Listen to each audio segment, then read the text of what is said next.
Bueno, continúa la preocupación en el mundo y también acá en Chile, en todas las regiones por el COVID-19 que sigue totalmente sin control. En varias regiones, sobre todo en el sur de Chile, hay preocupación, hay cuarentenas también que se han repetido de manera necesaria en muchos balnearios de nuestro país para ponerle freno, por supuesto, al contagio masivo por el COVID-19. Hoy se reportaron 3.322 casos, pero durante los días anteriores casi siempre sobre los 4.000. ¿Cómo está la situación en Chile? ¿Qué pasa con esta segunda ola? ¿Qué es lo que viene a futuro? También lo vamos a conversar con el doctor Álvaro Erazo, exministro de Salud y también miembro del Consejo Asesor COVID-19. ¿Cómo está, doctor Erazo? Gusto saludarlo. Hola, buenas noches, Davo. Un gusto saludarte. Doctor, bueno, lo primero, ¿cómo evalúa las decisiones que se han tomado esta semana, sobre todo las que tienen que ver con los permisos de vacaciones? Muchos esperaban que el ministro echara para atrás estos permisos. Finalmente no se hizo. ¿Cómo lo evalúa usted? Yo creo que esto, como se dice, es una noticia en desarrollo. El ministro estableció una advertencia, dado los indicadores que se están observando a lo largo del país, particularmente en las comunas donde hay mayor actividad por el verano. Claramente hay situaciones bien delicadas en varias comunas del litoral, tanto en la zona central como centro-sur, y creo que finalmente va a haber necesidad de rectificar y disminuir, por supuesto, la llegada de personas a los lugares que demuestran una cantidad muy, muy importante de veraneantes y con las consabidas aspectos que esto conlleva, digamos, básicamente en algunos casos aumento de casos positivos de COVID y particularmente que aumenta fuertemente la circulación, aumenta la congestión, situaciones de aforos incontrolados y por ende creo que el Ministerio de Salud haría bien en tomar una medida porque siempre se planteó que iba a estar siendo evaluada. Pero para ser claro, doctor Erazo, ¿usted es partidario, por ejemplo, de eliminar este permiso de vacaciones o, por ejemplo, de colocarle un aforo, un número máximo de turistas a cada uno de los balnearios? Bueno, de todas maneras, lo peor es mantener el statu quo. O sea, hay que hacer un cambio en las próximas horas, no más allá de 48 horas, creo que es una buena señal y particularmente dar una señal a la gente que está programando sus actividades de veraneo. Y en ese sentido creo que establecer aforos a nivel de comuna, los alcaldes están muy encima de estas situaciones. Hemos visto declaraciones de alcalde y por ende creo que esa medida es razonable. Creo que el PCR con un control comunal es más dificultoso porque efectivamente significa montar una, digamos, sistema de laboratorio, de control y de pesquisa que no es tan fácil y por ende creo que la reducción y las señales de disminuir la cantidad de personas que están saliendo a veranear con además la manera con la que se ha hecho otras veces, cordones sanitarios mucho más estrictos, también puede ayudar. Y a esta altura, ¿cómo definiría usted o cómo cree que está la credibilidad del plan paso a paso con tantos cambios en el camino, con permisos que habían que luego no están? Luego hay un permiso que es universal, ahora están los permisos de vacaciones, pero son para ciertas comunas. Mucha gente uno le pregunta en la calle, sale a reportar y no entiende mucho cómo funcionan esto de los permisos en la comisaría virtual. ¿Cómo lo evalúa usted como estrategia comunicacional, pensando además que usted en sus tiempos de ministro también tuvo a cargo políticas públicas, las tuvo que implementar en el país? Sí, bueno, yo creo que todos quienes hemos estado en función pública, uno de los aspectos más sensibles es la comunicación de riesgo. Cada uno de nosotros tiene que ponderar cómo están llegando los mensajes y particularmente cómo uno jerarquiza los aspectos que son más sensibles. Aquí lo más sensible es la salud de la población. Muchas veces uno escucha la libertad de decidir, la libertad de que la actividad comercial vuelva a una situación de normalidad y lo que no se puede superponer es que la salud pública esté por debajo de razones económicas, por muy necesarias que sean.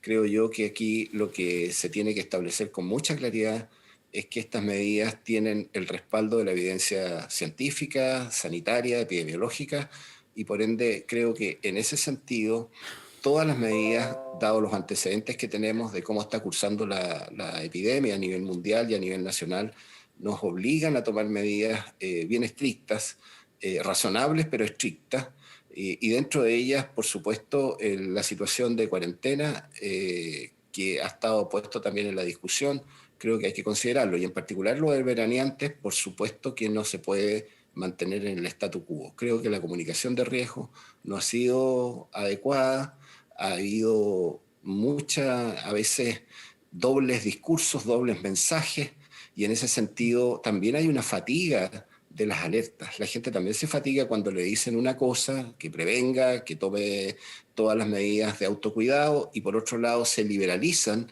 los sistemas de control y se genera una ambigüedad que ya llega también al fatigamiento, no solo físico, sino también mental. ¿Y se ha podido llegar, doctor Erazo, de buena manera, por ejemplo, a los jóvenes que son los que hoy día muestran, a la luz de todas las cosas que hemos visto, las fiestas clandestinas, el tema de las zapatillas, durante la semana pasada, son los que tienen mayor desidia o menos miedos finalmente frente al COVID-19? ¿Ha faltado quizás allí una estrategia de estar en redes sociales, de estar presente como gobierno, no sé, en TikTok, en Facebook, aparecer en Instagram, con algún aviso, cosas que hoy día uno no ve? ¿Se echa de menos eso? ¿Habría sido efectivo o no? Yo creo que sí. De todas maneras, al responsable fundamental del gobierno norteamericano en el enfrentamiento del COVID, el doctor Anthony Fauci, lo hemos visto dialogando con los jóvenes. Creo que es una muestra de las redes sociales cómo pueden ser un instrumento a favor. Muchas veces dice unos aspectos negativos de las redes sociales, que son muy importantes, pero creo que lo más importante es la participación comunitaria, la participación social. Aquí se ha dejado de lado la opinión ciudadana más organizada, y creo que cuando se toma distancia de las organizaciones que la sociedad chilena se ha ido generando con el pasar de los años, juntas de vecinos, me refiero, todo tipo, diversas, de participar, creo que está jugando un aspecto que va, por así decir, jugar negativamente para las medidas que hay que adoptar. Hay que sumar a la ciudadanía, por supuesto a cada uno de los que viven en familia o en comunidad, pero también a la comunidad organizada.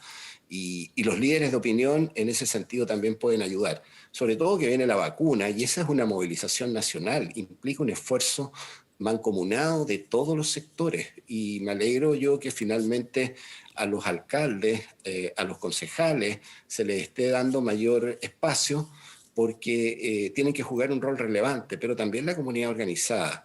Y particularmente creo que Chile tiene tradición en ese sentido y se está desaprovechando una oportunidad histórica para convocar a la diversidad, a la pluralidad de actores sociales y comunitarios para que contribuyan justamente a hacer un control social. Si aquí es muy importante también el control social.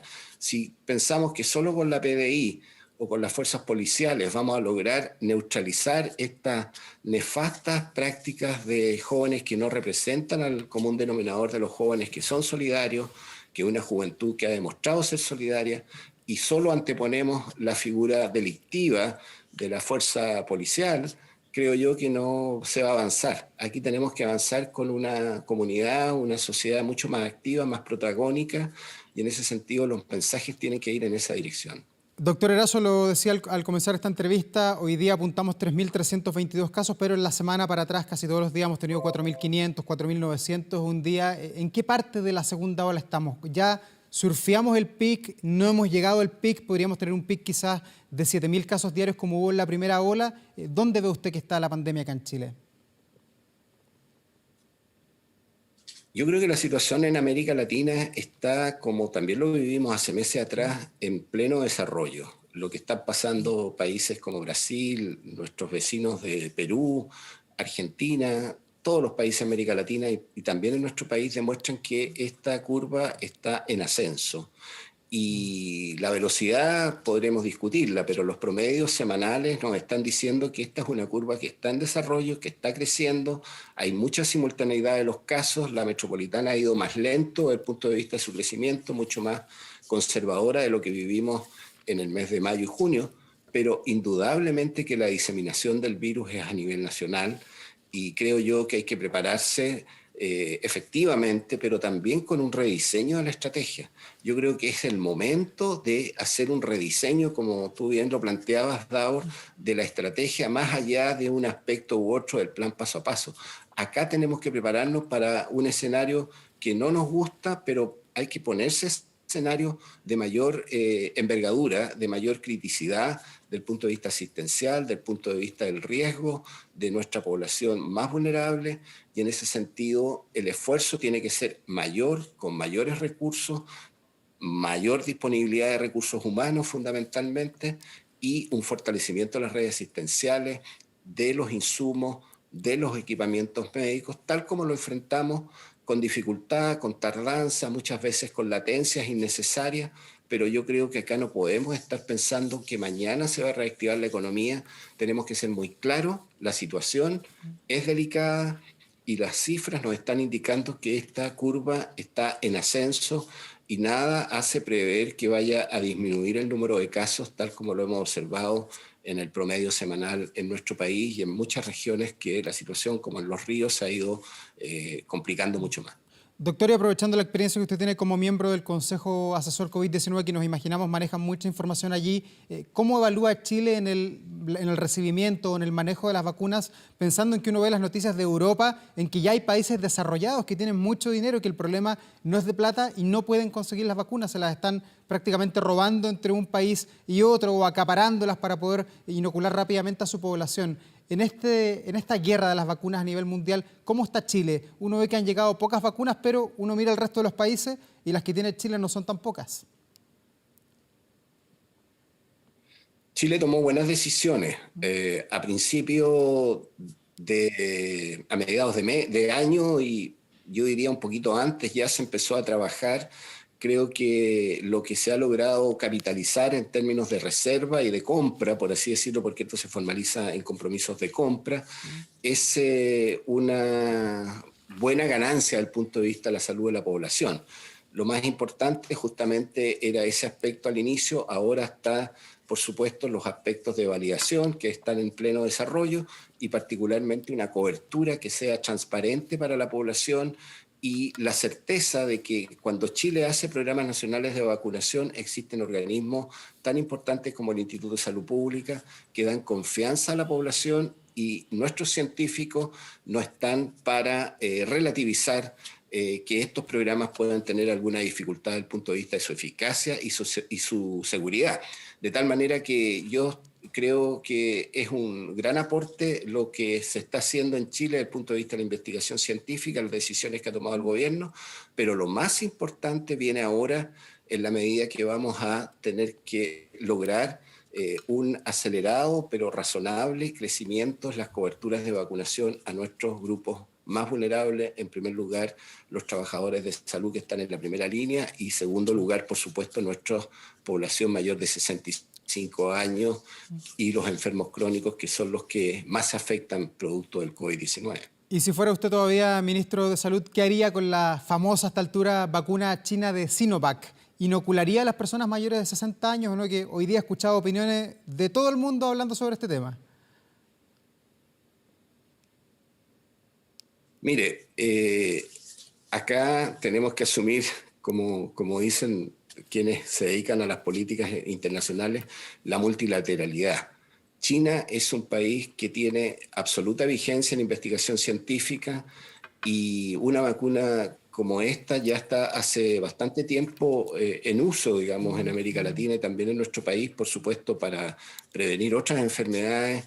Y creo que lo más importante es que el Instituto de Salud Pública, los científicos, los expertos, el conjunto de universidades que están trabajando para lograr la certificación y demostrar que en nuestra población nacional no va a haber problemas, a mí me da mucha confianza y yo en particular, por supuesto, estaría apoyando la mayor celeridad, pero el cuidado y la calidad del producto, que a mí no me cabe duda, independiente del gobierno que sea, que el producto que vamos a obtener en nuestro país, porque los gobiernos pasan y las instituciones científicas de investigación y las universidades quedan. Así que no me cabe la menor duda, estaría forzando, ayudando, contribuyendo sin alterar ningún proceso para que tengamos una vacuna disponible para toda nuestra población y de ahí en adelante un enorme esfuerzo de despliegue operacional para llegar a todos los rincones de Chile, particularmente a nuestros adultos mayores y a las personas que tienen condiciones de vulnerabilidad, enfermedades crónicas